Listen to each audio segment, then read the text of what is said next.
আসসালামু আলাইকুম রহমতুল্লাহি বারকাত। সম্মানিত বন্ধুগণ, বর্তমান আমরা আমার পিছনে দেখতে পাচ্ছেন মসজিদে রশিদিয়া। এখন আমরা যাইতেছি যেটা নাকি সবথেকে পপুলার বিল্ডিং দারুল উলুম দেওবন্দের মধ্যে। আমি আপনাদেরকে পিছনে দেখাই, এটা হলো সবথেকে পপুলার বিল্ডিং যেটা নাকি নতুন বানানো হয়েছে। আপনাদেরকে দেখাবো কীরকম বড় বা কীরকম সুন্দর। আপনারা যদি দেখেন মনে মনে ভাববেন যে এত সুন্দর বিল্ডিং কীরকমভাবে বানাতে পারে। ভিডিওটা শেষ পর্যন্ত দেখবেন বলে আশা রাখলাম। দেখতে পাচ্ছেন আমার পিছনে সেই বিল্ডিংটা কত সুন্দর। এটা হলো ফ্রন্ট এলাকা। দেখতে পাচ্ছেন চারিদিকে কি সুন্দরভাবে ফুল গাছ লাগানো।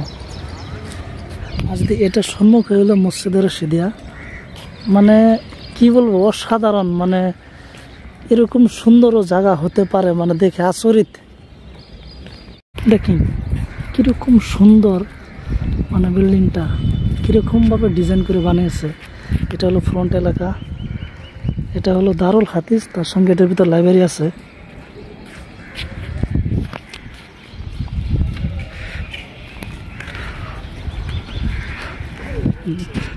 যেহেতু ভিতরে যাওয়ার এলাও নাই, যে খিড়কি যদি খোলা থাকে, খিড়কি দিয়ে আমি আপনাদেরকে ভিতরে দেখানোর চেষ্টা করব। আপনারা দেখতে থাকেন। দেখেন দেখে ভিতরে কিরকম সুন্দর। দেখেন এখানে মানে দাখালা আরম্ভ হবে, সেজন্য এখানে মানে ই করে রেখে দিয়েছে। এখানে ছাত্ররা বসবে আর ইন্টারভিউ দেবে। এখন দেখেন আমরা এখানে সামনে আসলাম, মানে যেখান দিয়ে যাবে সেখান দিয়ে আপনারা ঢুকতে পারবেন, যেহেতু এখন গেট বন্ধ। এটা হলো একটা রাস্তা।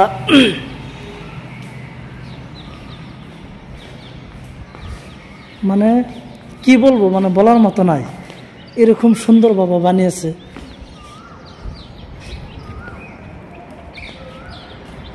দেখেন কত সুন্দর। এখন কাম চলতেছে, সেই জন্য এটা লাগানো। কিছু কাম বাকি আছে। যেহেতু এই সাইডে রাস্তা বন্ধ, আমরা যেতে পারবো না। আবার আমরা আগে দিয়ে আমাদের সামান দিকে যেতে লাগবে। আমার পিছনে সেই বিল্ডিং যেখানে হাজারো ছাত্রদের স্বপ্ন থাকে এই বিল্ডিংয়ে পড়ার জন্য। আসলে এরকম সুন্দর বিল্ডিং আপনি জীবনে দেখেছেন? জীবনে ফার্স্ট দেখলাম এরকম সুন্দর দারুল হাদিস, মানে ক্লাসরুম এসে এর মধ্যে সবথেকে সুন্দর জায়গা এটা। আর এশিয়া মহাদেশে এরকম আর দারুল হাদিস নাই, এরকম নাই, এরকম সুন্দর নাই। মানে দারুল উলুম দেওবন্দের মধ্যে এটা বিল্ডিং। সম্মুখে এরকম সুন্দর ফুলের বাগান। এইদিকে আছে মসজিদে রশিদিয়া। মানে কিরকম সুন্দর একটা লোকেশনের মধ্যে এটা বানিয়েছে। আপনারা যদি দেখেন, এটা হলো মাদ্রাসার বিল্ডিং। আমি আপনাদেরকে মাদ্রাসা দেখাবো, কিন্তু আজকে এই খালি দারুল হাদিসটাই দেখেন। এটা ফোন থেকে কত সুন্দর লাগতেছে। যত পারেন ভিডিওটা শেয়ার করে দিবেন।